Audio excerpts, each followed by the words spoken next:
Hi guys, I'm back. Today I'm going to read Esther 5 to 10, Proverbs 8, and Psalm 16. Let's get started. On the third day, Esther put on her robe and stood in the inner court of the king's house, in front of the king's quarters, while the king was sitting on his right inside the throne outside the entrance to the house. When the king saw Queen Esther standing in the court, she won favor in his sight. And he held out to Esther the golden scepter that was in his hand. Then Esther approached and touched the tip of the scepter. And the king said to her, "What is it, Queen Esther? What is your request? It shall be given you, even to the half of my kingdom." And Esther said, "If it please the king, let the king Haman come today to a feast. I have prepared for the king." And the king said, "Bring Haman quickly, that we may do as Esther is asked." So the king and Haman came to a feast that Esther had prepared. And as they were drinking wine after the feast, the king said to Esther, "What is your wish? It shall be granted you. What is your request? Even to half my kingdom. Is if I shall be fulfilled." And Esther answered, "My request is, if I have found favor inside the king, if it please the king to grant my wish, fulfill my request. If the king and Haman come to the feast, I'll prepare for them. Tomorrow I will do as the king said." And Haman went out to that day, joyful and glad. But when Haman saw Mordecai in the king's gate, he neither rose nor trembled before him. He was filled with wrath against Mordecai. Nevertheless, Haman restrained himself and went home. He sent both his friends and his wife Zeresh, and Haman recounted in the splendor of his riches, number of his sons, all the promotions with which the king honored him, and how he advanced him above the officials and servants of the king. And Haman said, "Even Queen Esther, let no one but me come with the king to the feast she prepared. And tomorrow also I am invited by her together with the king. Yet all this is worth nothing to me, so long as I see Mordecai the Jew standing at the king's gate." And his wife Zeresh and all his friends said to him, "They gather 50 cubits highly of me, and the morning tell the king to have Mordecai hanged upon it, and joyfully with the king to the feast." His son, he placed Haman, and he and the guys me.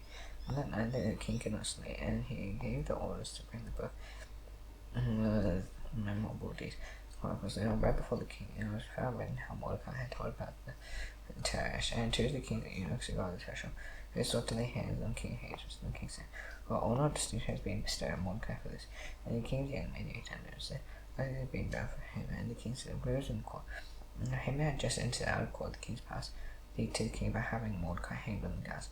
He had prepared for them. The king's young men told him, "Haman is there standing in the court." And the king said, "Let him come here." So Haman said, the king said to him, "It should be done to me." And the king's eyes to honor. And Haman said to himself, "Who would the king delight to honor more than me?" And Haman said to the king, "For the man whom the king delights to honor, it will also be brought into the king's horn, and the horse of the king's bed, on whose head a royal crown is set. And let the robe and the horse be handed over to one of the king's most variable officials. Let them nurse the man whom the king delights to honor, and let them lead him on the horse with the spread sea. For example, it shall be done to a man whom the king delights to honor." And the king said to him, "How you take the robe and the horse, as you said, and do so to Mordecai the Jew who sits at the king's gate. You have nothing as you have mentioned." So Haman took the robe and the horse, and he dressed Mordecai and led him through the square of the sea, proclaiming the court. And it shall be done to the man whom the king delights to honor. And Mordecai returned to the king's gate. And Haman hurried to his house, mourning, and with his head covered. Haman told his wife Zeresh and all his friends everything that happened to him. And his wise men and his wife Zeresh said to him, "If Mordecai before him would run to fall, and so the Jewish people, you will not overcome, but you will surely fall before him." And while they were yet talking with them, the king's eunuchs arrived and hurried to bring Haman to the feast that Esther had prepared. So the king and Haman went out to feast the Queen Esther. On the second day, as they were drinking wine after the feast, the king again said to Esther, "What is your wish, Queen Esther? It shall be granted to you. And what is your request? Into half my kingdom shall be fulfilled." And Queen Esther answered, "If I have found favor in your sight, king, and if it please the king, let my life be granted me, my wish, and my people for your request.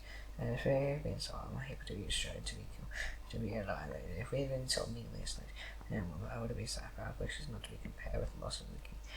And King Ahasuerus said to Queen Esther, "Who is he? Where is he? Who is dared to do this?" And Esther said of her enemy, "This wicked Haman." And Haman was terrified before the king and queen. And the king arose in his wrath from the big lion drinking and went into the palace. But Haman stood ready to pay for his life on Queen Esther. And he saw the harm was determined against him by the king. And the king returned from the palace garden to the place where he was drinking water. His Haman was fallen on the couch where Esther was. The king said, "What will you do me when I sought to claim my presence in my house?" As the word left the mouth, the king cut Haman's face. And Harbon, one of the eunuchs, and entrance of the king, and said more of the guards that Haman had prepared for Mordecai. His words saved the king and stayed at Haman's house 50 cubits high. The king said, "Hang him on this." So they hanged Haman on the guards that he prepared for Mordecai. And the wrath of the king obeyed. On that day, King Ahasuerus gave Queen Esther the house of Haman, the enemy of the Jews. And Mordecai came before the king. Esther told him what he was to her, and the king took off his signet ring, and she took her Haman and gave it to Mordecai. Esther said, "Mordecai in the house of Haman." Esther spoke again to the king. She fell asleep and contemplated with her to avert the evil plan of Haman and the plot that he had devised against the Jews. And the king held out the golden scepter to Esther. Esther rose to the temple of the king. Instead of pleasing the king, found favorites there. As his name changed before the king, and placing his eyes, let a rule be written to break the land twice by him and anger. So the Hamdath, which he wrote to destroy the Jews, who had not the provinces of the king. How can I bear to see the calamity? As coming to him, how can I bear to see the destruction of my kingdom? And King Ahasuerus said to Queen Esther and Mordecai the Jew, and I have given Esther the house of Haman. They have hanged him on the gallows, as he intended to lay hands on the Jews. But he may rise, you please, and God to the Jews in the name of the king. A seal with the king's ring, for an edict written in the name of the king. A seal with the king's ring cannot be revoked. The king's spies is summoned at that time in the 3rd month, which is the month of C.Jun, on the 23rd day. And an edict was according to all that Mordecai commanded concerning the Jews. So the satraps and the governors and the officials of the provinces from India to Ethiopia, 127 provinces, to each province in their script, and to each people in their own language, and also to the Jews in their script and in their language. And he wrote in the name of King Ahasuerus and sealed it with the king's signature. And he sent the list by mounted couriers riding on swift horses, using the king's service, bred from the royal style, saying that the king allowed the Jews who were in every sea to gather and defend their lives, to destroy, to kill, and to annihilate any armed force, any people or plunder, the ones that they might attack the children and women included, to plunder their goods. And on one day throughout all the provinces of King Ahasuerus, on the 13th day of the 12th month, the month Adar, a copy of one was to be issued a decree in every province, being publicly displayed to all peoples. And the Jews were to be ready on that day to take vengeance on their enemies. So the couriers went on the swift horses that were used in the king's service, rode out hurriedly, urged by the king's command. And the decree was issued in Susan the citadel. And Mordecai went out from the presence of the king in one robes of blue and white, with great golden crown and brilliant fine linen and purple. And I see a Susan shouting and rejoicing, and the Jews had light and gladness, and joy and honor. In every province and every sea, with the king's command and his 8 degrees, there was gladness and joy among the Jews. The feast and holiday, many and the peoples of the country to cleanse those Jews. The fear of the Jews had fallen on them. And the 12th month, it was just the month 8 on the 13th day of the season. And the king's command and Edith were about to be carried out. On the very day when the enemies of the Jews hoped to gain the mastery over them, the reverse occurred. The Jews gained mastery over those who hated them. The Jews gathered in the cities throughout the Judea, all the provinces of King Ahasuerus, to lay hands on those who sought to help. No one could stand against them. The fear of them had fallen on all peoples, all the officials of the provinces, and the satraps and the governors and the royal people, royal agents, to help the Jews. The fear of Mordecai had fallen on them. Mordecai was great in the king's house, and his fame spread throughout all the provinces. As the man Mordecai grew more and more powerful, and the Jews struck all their enemies with themselves, killing and destroying them, and did as they pleased to those who hated them. And so this citadel itself, the Jews killed and destroyed 500 men, to kill Pash and Datha, and Dalphon and Aspatha, and Goratha, and Adalia, and Aradatha, and Palmashta, and Erisai, and Aradai, and Vesizatha, the 10 sons of Haman, and the Hamadatha, the enemy of the Jews, but they laid no hand on the plunder. The very day, the number of those killed and sealed in the citadel were reported to the king. And the king said to Queen Esther, and Susan the citadel, the Jews killed and destroyed 500 men. Those are the 10 sons of Haman. What is that, and how have they done in the rest of the king's provinces? And what is your wish? And shall be granted to you. And what further is your request? It shall be fulfilled. Esther said to the king, who is the king? That the Jews who are in Susan be allowed tomorrow to do according to the state's edict. That the men and Esther, 10 sons of Haman, be hanged on the gallows. So the king commanded this to be done. A decree was issued in Susan, and the 10 sons of Haman were hanged. The Jews who were in Susan gathered on the 14th day of the month Adar, they killed 300 men in Susan, and laid their hands on the plunder.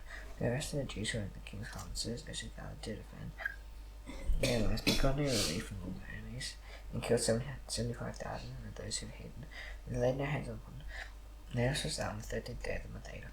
The 14th day they rested and made that a day of feasting and gladness. And the Jews who were in Susan gathered on the 13th day, on the 14th, and rested on the 15th day, and making that every day of feasting and gladness. Therefore the Jews, the villagers who live in the royal towns, hold the 14th day of the month over Adar as a day for gladness and feasting as a holiday, and a day on which they send gifts free to one another. And Mordecai recorded these things and sent in letters to all the Jews who were in all the provinces of King Ahasuerus, with near far, obliging them to keep the 14th day of the month Adar, and as the 15th day of the same year by year, as the days on which Jews got away from their enemies, and as the month that had been turned from sorrow to gladness, and from mourning into a holiday. And they should make them days of feasting and gladness, days of sending gifts, free to one another, and gifts to the poor. And the Jews said what they started to do, and what Mordecai had written to them. So for Haman and Agag, some Hamadatha, and all Jews had gone against the Jews to destroy them. He cast power to crush and to destroy them. And when he came before the king, he gave orders about him that his yellow plan, and he had devised against the Jews, to return on his own head, and that he and his sons should be hanged on the gallows. Therefore they called these days after the temple. And whoever could all that ran was like, and what they had faced in this matter of what had happened to them. We had only able to gain themselves in the offering, and all the will join the day without fail to keep these 2 days. And to us, at that time upon every year. But these days shall be out and kept out every generation, every clan, province, and sea. These days appearance about 400 issues in the days, nor should the commemoration these days cease on the descent. Queen Esther, daughter of Mordecai the Jew, therefore written authority. They were having this second letter of Abraham, and as was sent to all the Jews, to the 127 provinces of the kingdom of Jesus, there was a peace of truth. That these days appearance should be observed as their appointed season. As Mordecai the Jew, Queen Esther began them, and as they were beginning themselves in the announcement, and God said, Father, the prayer that Esther confirmed his practice of prayer was according to the inheritance price tax on the land and coastlands of the sea. No tax was paid on the land, and the full count high order on Mordecai, who was king of Assyria. I know in the book of Chronicles the kings of Media and Persia, Mordecai the Jew, second in rank to King Ahasuerus, and he was great among the Jews and popular with the multitude of his brothers. He sought the welfare as he would speak peace towards people. Proverbs 8.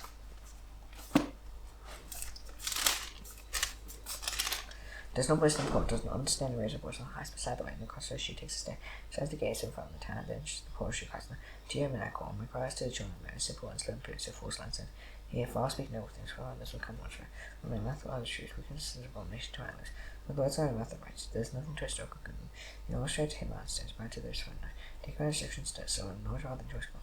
Wisdom better than angels, all that you desire I cannot compare with her. I was the dog prince and find knowledge and discretion. It was he should even find arrogance and way from prefers betrayal.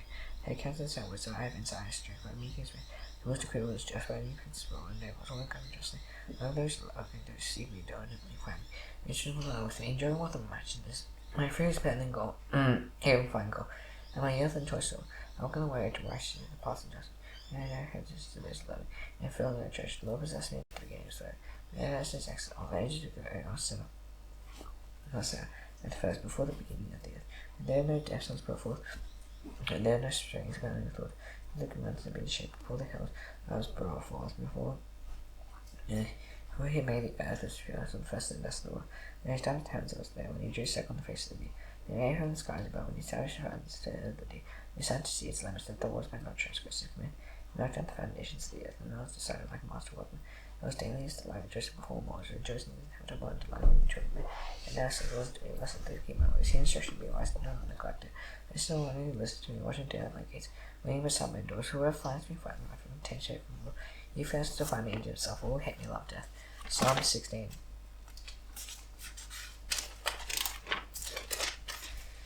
And preserve me, O God, for in you I take refuge. I say to the Lord, O my Lord, no good apart from me. As the saints of the land, they are the excellent ones, and whom is all my delight. The sorrows of those who run after another God shall multiply their drink offerings of blood. I will not pour out take the names of my lips. The Lord is my chosen portion, my God. Behold, my Lord, the lines are formed from me in pleasant places. Indeed, I have a beautiful inheritance. I bless the Lord, gives me counsel. In the eyes of my heart instructs me. I set the Lord always before me. And say at my right hand, I shall be shaken. If my heart is glad, my whole being rejoices. My flesh is rejoicing, for you are not abandoned. My soul to show, nor will let your Holy One see corruption. You make known to me the path of life. Your presence is fullness of joy. To my hand, our pleasures forevermore. Now the station I did, let's pray. This right and to fall in heaven, hallowed be thy name. Your kingdom come, your be done on earth as it is in heaven. This day our daily bread, forgive us our debts, serious fear and debtors. It's not temptation, those in the evil one. And it's giving the power and the glory for the Father, and see you forever. Bye.